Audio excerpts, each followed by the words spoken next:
My mom laughed the night my house burned down. Not a nervous laugh, not a shocked laugh. A real satisfied smile as the flames ate through my little duplex in East Austin. I was standing on the sidewalk barefoot in an oversized t-shirt, still shaking from the fire alarm, when my family pulled up like they were arriving at a show. I am Rachel Carter. I am 29. And that was the moment I realized I was never really part of their perfect family brand. I was just the background character they could blame when things went wrong. My mom looked at the smoke, tilted her head and said, almost cheerfully, "Finally, karma torched the trash." My dad folded his arms and added, "You brought this on yourself. Some people are just cursed." They did not ask if I was okay. They did not ask if I had shoes or a place to sleep. They filmed. They took pictures with the fire trucks behind them, snapping selfies like it was some edgy photo shoot, joking about captions and hashtags while everything I owned turned into black ash. One of them even said, "This is what happens when you walk away from family," as if the fire was some moral lesson they had ordered from the universe. I did not scream. I did not cry in front of them. I did not give them a scene to post. I just stared at the phone in my mom's hand, memorized the sound of their laughter over the crackling wood, then turned around, ordered a ride share, and left them standing there with their content. 1 year later, I came back into their lives without flames, without gasoline, without touching a single match, and still managed to watch their carefully curated world burn without me. If you want to know how the Cursed One became the only person who could have saved them, and why I chose not to, stay with me until the end. I grew up in the Carter family, where everything was a scoreboard, and someone was always performing for an audience, even when no one was watching. My mom, Diana, built an entire online brand around being a relatable, perfect mom, posting polished kitchen shots and Sunday family dinners like we were a sitcom that never got messy. My dad, Patrick, ran a small home renovation business and liked to talk about hustle and personal responsibility, the kind of man who would say no excuses while ignoring his own unread bills in a pile on the counter. My older sister Sophie lived for aesthetics, planning weddings and events, posting reels of champagne toasts and fairy lights while writing captions about intentional living. My younger brother Evan was constantly chasing the next shortcut to success, flipping used electronics, trading crypto, always one big move away from making it, always one bad week away from asking someone to bail him out. In their stories, they were all main characters. I was the one behind the scenes making sure the numbers added up. I moved out as soon as I could, trading their crowded suburban house for a small duplex in East Austin where I could hear myself think. I worked in financial operations for a tech startup, which is a fancy way of saying I spent my days making sure other people did not set their money on fire. Ironically, the only place where people treated my skills like they were disposable was at home. Mom would send me screenshots of her brand deals and say, "Can you just skim this? It is so boring." Dad handed me receipts in grocery bags and muttered, "Just make sure the IRS stays happy, all right?" Sophie would shove her laptop at me, open to a wedding budget, and complain, "These numbers make my head hurt. Can you fix it so it looks cute but not terrifying?" Evan spammed me with, "Hey, quick question" texts that were never quick and always ended in, "I'll pay you back next month." I told them I did not mind helping, and at first I meant it. It felt good to be useful, to be the calm one who could untangle the mess. But they never learned.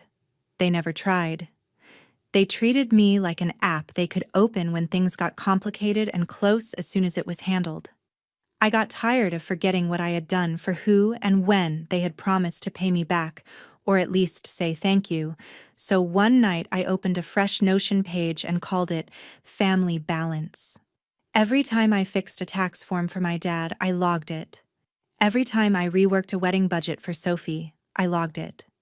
Every time I set up automatic bill pay or a medical reminder for my mom, Every time I tracked a loan or reorganized a spreadsheet for Evan, I logged it. Not because I wanted to invoice them, but because I needed proof that I was not crazy for feeling drained. On camera, we were the Carters, a strong, united family chasing big dreams. Off camera, I was the invisible safety net under everyone else's tightrope. And the night my house burned and they laughed, all of those little favors suddenly stopped feeling so little. The morning after the fire, I woke up in a cheap hotel off the highway, staring at a popcorn ceiling and trying to remember which parts of my life were still real and which had turned into smoke. My phone was the first thing I checked, out of habit. There were no missed calls asking if I was okay, but there were notifications. A text from Evan with a blurry photo of my burned duplex still taped off, emoji flames lined up under it, and the caption, "Home Sweet Home?" A screenshot from Sophie's Instagram story someone forwarded to me. A brunch table with mimosas and avocado toast. Her caption, "Some people burn bridges and then act surprised when they have nowhere to go." Mom's feed had a carousel of cozy family night photos from the evening before, like she had not said what she said while my house was literally burning. The comments were full of goals and "love this family," and I had to put my phone face down on the nightstand because I thought I might throw it at the wall. I checked my email instead. The fire department report, the insurance claim forms, cold, necessary things I knew how to deal with. I took a deep breath, ordered bad hotel coffee, opened my laptop, and slipped into the mode I always use to save other people. Calm, methodical, detached. I uploaded photos, filled out fields, attached documents, sent follow-up emails. While my family pointed and laughed on social media, I was the one doing the boring, grown-up work of rebuilding. No one offered me a couch. No one suggested I come stay until I got back on my feet. Not even the people who loved to preach about family first on camera. A coworker from the startup, someone I had only grabbed lunch with a couple of times, sent a simple text. "Hey, heard about the fire. If you need a place to crash or help with paperwork, I'm here." I felt more seen by that one message than by my entire bloodline. Within a week, the insurance adjuster had my claim moving. Within 2 weeks, I had found a small studio in South Congress with thin walls and creaky floors, but a lock and a door that no one in my family had a key to. On my first night there, surrounded by borrowed furniture and boxes that smelled faintly of smoke, I opened my laptop and pulled up the family balance page. I scrolled past lines and lines of entries: tax returns fixed, budgets rebuilt, loans tracked, reminders scheduled. Under all of that, I added a new section and titled it, "The Fire." I wrote down everything, like a ledger entry: date, time, what was lost, what was said. Mom. Finally, karma torched the trash. Dad, you brought this on yourself. Some people are just cursed. Family. Laughed, took pictures, left. Under notes, I typed, no one offered help. Rebuilt alone. Then I stared at the screen and realized something that made my stomach flip more than the flames had. If I listed out everything I did for them over the years, and everything they had done for me, the balance was not just off, it was upside down. They acted like I was the cursed one, the weak link, the problem. But without me quietly holding their finances, their schedules, their plans together, their version of perfect would not last a month. That thought did not feel like revenge yet. It felt like a seed. A quiet question growing in the back of my mind. If they could stand there and laugh while my life burned, why was I still making sure theirs did not? A few months after the fire, my life started to look normal again on the surface. I had my tiny South Congress studio, a new routine, a stack of fresh spreadsheets at work that had nothing to do with my family. But they didn't stay quiet for long. One night, our family group chat lit up with a meme Evan dropped in. A dumpster on fire with confetti photoshopped over it, captioned, "Rachel's housewarming party." Sophie replied with laughing emojis and wrote, "Careful, she might burn the Wi-Fi next." My mom sent back, "Don't be mean," then followed it with, "Remember, we don't say that in public." Like the only real problem was the risk of someone screenshotting it. On my birthday, Sophie texted in the chat, "Happy birthday, sis. No candles this year, right?" And added a cake gif with exploding fireworks. No one asked how my new place was. No one asked if I wanted to get dinner. They were treating what happened to me like a running joke, something they could pull out whenever a conversation needed a punchline. At the same time, they still leaned on me like nothing had changed. My dad forwarded an email from his accountant with the subject line, "Urgent, missing documents," and wrote, "Can you make sense of this? I've got too many jobs going on to deal with this nonsense." Sophie messaged me separately, attaching her wedding budget spreadsheet and saying, "This planner I hired is useless. Can you clean this up before I send it to the venue? I'll owe you one." Evan sent me a picture of his bank account balance and his crypto app asking, "If I sell this now and pay off this card, will I still have enough to restock next month?" Mom called one afternoon, voice sweet. "I got this letter about my insurance and some lab work. Can you log in and just handle it? I hate those portals, they're so confusing." It was like the fire never happened in their minds. I was still the family's walking calculator, scheduler, and crisis hotline. The only thing that felt different was me. I started noticing the pattern every time they reached for me. They never said please, never said thank you, never asked if I had time. It was assumed. It was expected. One Sunday, I ran into my mom at Whole Foods. She had a cart full of organic produce and a camera in her hand, talking into her phone about resetting for the week. When she saw me, she brightened like it was a photo op. "Rachel, you should come by for Sunday dinner," she said. "It's been too long. The followers keep asking why you're never in the videos." I told her I was busy. Her smile faltered. "You're missing out on family memories," she said quietly, as if my absence was the problem, not the way they had stood by my burning home and laughed. Later that week, Sophie's fiancé, Mark, messaged me privately. "Hey, I know they joke a lot," he wrote. "And yeah, they went too far the night of the fire. I'm not defending that. But Soph really needs your help with the wedding stuff. She's overwhelmed."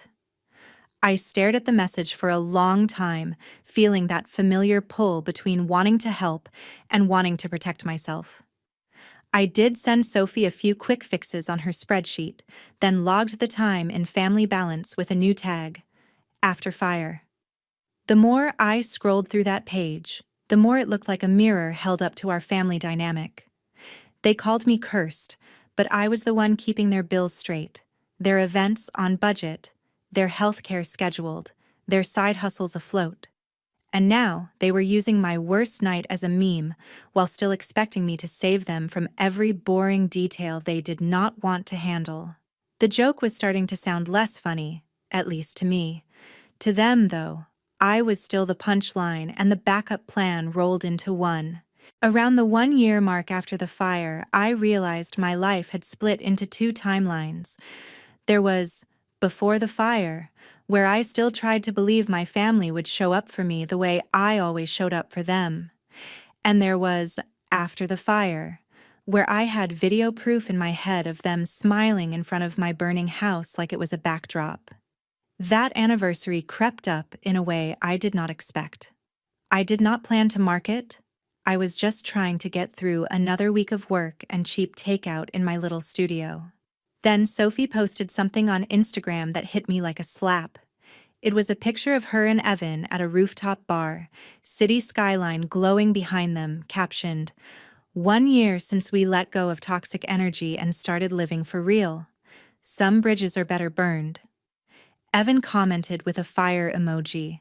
My mom commented, "Proud of our growth." My dad dropped a thumbs up. No one said my name, but they did not have to. I was the bridge. I was the toxic energy. They burned my life down, literally and metaphorically. and somehow twisted it into a self-help quote about their healing. I sat on my couch, phone in my hand, and felt something harden in my chest. It was not fresh hurt anymore, it was clarity. I opened my laptop, went to Notion, and clicked on Family Balance. The page loaded a wall of entries stretching back years. At the top, I had the usual categories: Dad's taxes, Mom's medical, Sophie's weddings, Evan's loans. Under that, I had added the fire months ago, but I had not really looked at the rest as a whole. That night, I did. I filtered by each name. For my dad, there were dozens of entries. Set up expense tracking for renovation business, filed quarterly taxes, fixed misclassified income, cleaned up unpaid invoices, sent reminders. Every single one was work that he would have had to pay a professional for, but he had tossed it to me with a shrug and a, "You're good with numbers, right?" For my mom, the log showed every time I had dealt with insurance portals, rescheduled lab work, negotiated with a billing office, reviewed a brand contract. I remembered her saying, "Just make sure it's not a scam." I don't have time to read all that, while posting about taking charge of your life in the same breath. For Sophie, the entries were a patchwork of other people's celebrations and her own. Build budget for Johnson wedding, fix overages, create payment schedule for vendors, rework Sophie's wedding budget after venue change. I was the one who knew which deposits were refundable, which weren't, and how close she was to overspending. For Evan, the list was a string of small but constant emergencies. Track loan for restock, run numbers on crypto sell versus hold, pay minimum on credit card from my account, log as loan, due date next month. Every time he had promised, "I'll square up when I can," and every time the when moved further away. Looking at it all laid out, I saw what I really was to them. Not a sister, not a daughter. A system. A free service. The invisible infrastructure under their curated lives. Without me, my dad would have to face the IRS alone. My mom would have to actually read the contracts she signed and keep track of her own appointments. Sophie's dream wedding would have a real price tag attached to it that she could not ignore. Evan's next big flip would finally hit the wall of reality instead of bouncing into my bank account. The thought scared me and thrilled me at the same time. Because if that was true, then I held more power than I had ever let myself believe. They had called the fire karma. They had stood on the curb and laughed while my home collapsed. And then they had kept using me as if nothing happened, as if their words were nothing but smoke. I could not control the fire that destroyed my duplex. I could not change who they chose to be that night. But I could control access. Access to my skills. Access to my time. Access to the safety net they had come to see as their right. So I made a decision. I was done being the silent backbone of their lives. I was done saving people who would not even offer me a spare blanket when I was standing in front of my own ashes. I opened a new section in Family Balance and titled it Exit Plan. Under it, I wrote out steps like I was drafting a project for work. Step 1, identify every account, login, subscription, and spreadsheet I touched for them. Step 2, transfer ownership back, with proper notice, and remove my access. Step 3, stop giving loans, regardless of the sob story. Step 4, stop fixing problems no one even says thank you for fixing. It was not about sabotaging anything. I would not add errors or delete records. I would document, hand it back, and walk away. They wanted to believe the universe had punished me for walking away from my family. Fine. Let them see what actually happens when I walk away. They talked about karma like it was a fire that only burned people they did not like. What they forgot is that you cannot stack your whole life on top of someone else and then act surprised when it collapses the second they step out from under it. I did not start by blowing anything up. I started with a message in the family group chat that looked almost boring. Hey, I wrote, fingers steady over my phone. I need you all to know I'll be stepping back from handling any of your finances, paperwork, or accounts. Over the next few weeks, I'm going to transfer everything back into your hands and remove my access. I won't be available to fix tax issues, budgets, loans, or medical portals anymore. You'll have everything you need. After that, you'll have to manage it yourselves. I watched the typing bubbles appear and disappear. Evan was first. Lowell, what? You mad or something? Sophie followed. Is this about a meme? Come on, Rachel. My mom sent. We can talk about this at dinner. Don't make big decisions over text. My dad stayed quiet for a long time, then finally wrote, do whatever you feel you need to, but remember, family should be there for each other. I almost laughed at that one. I didn't argue. I didn't explain. I just replied, this is me not being there in that way anymore. Put my phone down and got to work. The next day, I logged into my dad's accounting software. I exported every report, reconciled what I could, and created a simple summary document. What was due, when it was due, who he needed to pay, and which forms had to go to the IRS. I attached it all in an email to him with clear subject lines and instructions even a stranger could follow.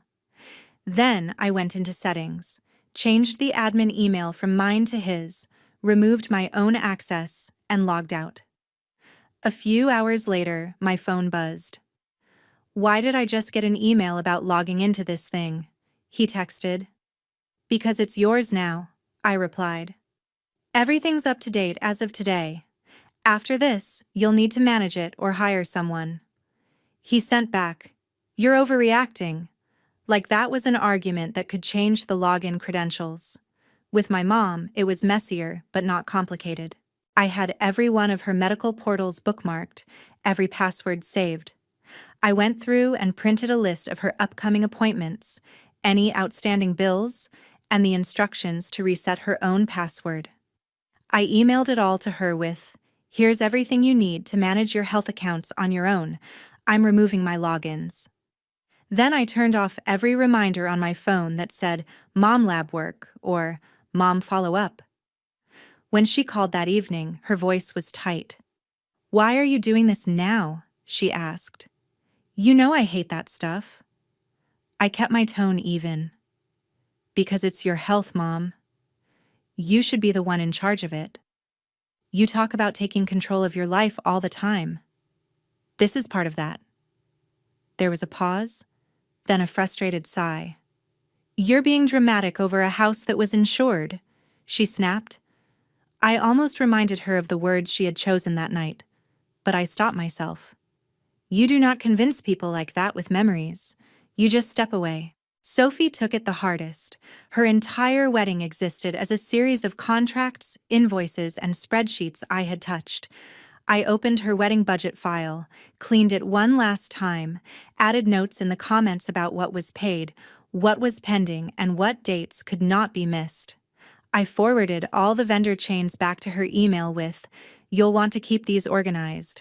I'm taking myself off the threads after this. Then I removed my email from the shared documents and the vendor contact lists. 10 minutes later, my phone rang with her name flashing. I let it go to voicemail. Rachel, what are you doing? She said, her voice high and tight. You can't just drop everything. The venue needs final numbers. The florist is waiting on payment. I don't understand any of this, you know that. You're literally sabotaging my wedding right now. Call me back. I didn't.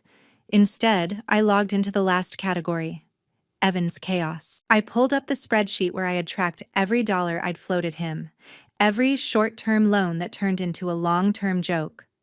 The total made my stomach twist. I exported it, saved it, and then typed one simple text.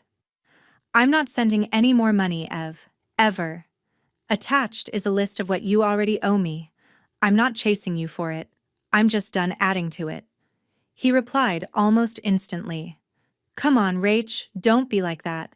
I'm about to flip this inventory and then I'll be good. I just need one more bridge. I stared at the screen. then shut my phone off for an hour.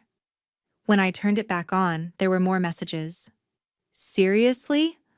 Over a fire you got paid out for? That's cold. You know I count on you. Family doesn't just cut family off.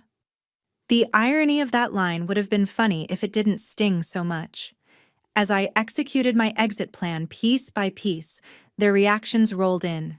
Confusion, annoyance, guilt, trips about loyalty. No one said, "We're sorry we laughed at you." No one said, "We were wrong." They weren't upset about what they had done. They were upset that I was finally responding to it. Within a week, the cracks started to show. Dad texted me a photo of an IRS notice saying something about missing forms and penalties. "What is this?" he wrote. "It's what I've been warning you about for 2 years," I answered. "You'll need to call them or hire someone. I'm not your bookkeeper." Sophie blew up my phone with screenshots of vendor emails stacking up in her inbox, asking for payments and confirmations. "I don't know what this means," she wrote. "Just tell me what to say back." I typed out a response and then deleted it. Instead, I replied, "You need to read your contracts or talk to your planner." I stepped back. "Remember?" My mom called one night midweek, breathless. "I missed a lab appointment because no one reminded me," she said accusingly. "They charged me a fee." I let the silence sit for a beat. "That's frustrating," I said finally. "You might want to put it in your own calendar app. Everyone forgets sometimes." As for Evan, his messages shifted from charm to anger. "Thanks, now I can't restock," he wrote. "You're screwing me over." But the truth was, he had been screwing himself over for years. I had just stopped cushioning the fall. I did not post about any of it. I did not subtweet or make a petty TikTok. I went to work, came home, cooked my cheap meals, and updated family balance one more time. Under Exit Plan, I checked off each step I had completed. Next to the final box, I typed, "All responsibilities returned." Then I added a note under the fire. 1 year later, the only thing I burned was access. It felt like closing a loop I hadn't realized was still open. They once stood in front of my house and watched my life turn to ash like it was entertainment. Now they were standing in the middle of their own slow, invisible fire, lit by years of laziness and entitlement, and the one person who knew exactly how to put it out was no longer answering their calls. The calls didn't slow down once I stepped back. They multiplied. At first it was little things, like my dad forwarding another IRS notice with, "This looks bad. Can you just walk me through it over the phone?" When I replied, "I told you I'm not handling this anymore. You need a CPA," he called instead. I let it ring. He left a voicemail talking about how, after everything he'd done for me, I could at least pick up and explain a few numbers. He never once mentioned the night of the fire. Sophie's messages shifted from demanding to panicked. "The venue says if I don't pay the balance by Friday, I lose the date," she wrote. "The photographer wants a second payment, and I thought that was already covered. These contracts don't make sense. This is literally what you do. Why are you abandoning me?" I stared at the word abandoning for a long time. It was almost funny. The person they had abandoned on a sidewalk in front of a burning house was now the one being accused of leaving them behind. My mom's tone changed too. The influencer voice got replaced with something rawer when she called late one night, and I accidentally answered before I saw her name. "Rachel," she said, and there was not a camera anywhere near her. I missed another appointment. I double-booked a brand shoot and a specialist follow-up, and the doctor's office charged me for canceling last minute. The insurance portal is a mess. I can't keep track of this. I took a breath. "You can," I said quietly. "You'll have to. You talk about taking control of your life all the time." She went quiet for a second. Then her voice sharpened. "This is ridiculous. You're punishing us because your apartment burned and you got an insurance payout. You're holding a grudge." I felt something inside me click into place. "No," I said. I'm responding to how you treated me when my life was on fire. There's a difference. I hung up before she could turn it into a speech about forgiveness for the sake of her followers. Evan was the one who snapped first. He cornered me outside a coffee shop near my office, stepping in front of me as I walked out with my drink. "You're really not going to help me?" he said, eyes wide, like he still couldn't believe I meant it. "I've got inventory sitting in my living room and no cash to flip it. If I don't sell soon, I'm done. You know that." I shifted my cup to one hand and looked at him. "You were done the day you decided my wallet was part of your business model," I said. "I'm not your investor. I'm your sister." He scoffed. "Sisters help each other. You're acting brand new because you had a bad month." I thought about the smoke in my lungs, the hotel ceiling, the Notion page full of all the times I had saved him from his own choices. "I didn't have a bad month, Evan," I said. "I had a house fire and a family who treated it like content. And this isn't new.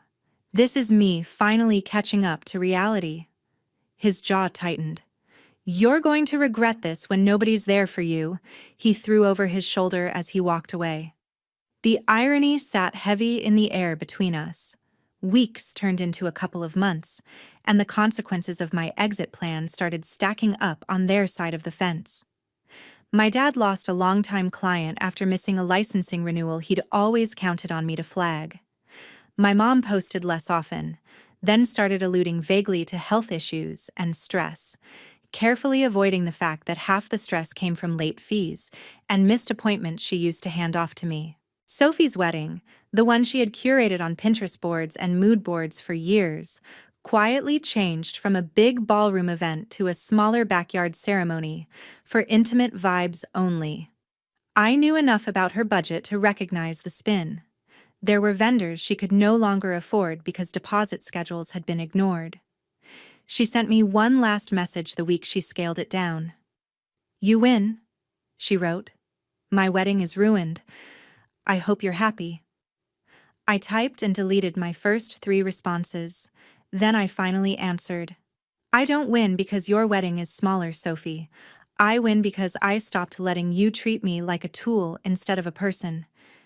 If you wanted my help, you should have acted like I mattered before everything fell apart." She never replied. My mom tried a different angle. She showed up at my studio one evening unannounced, eyes already shiny. "Rachel, we need to talk," she said as soon as I opened the door.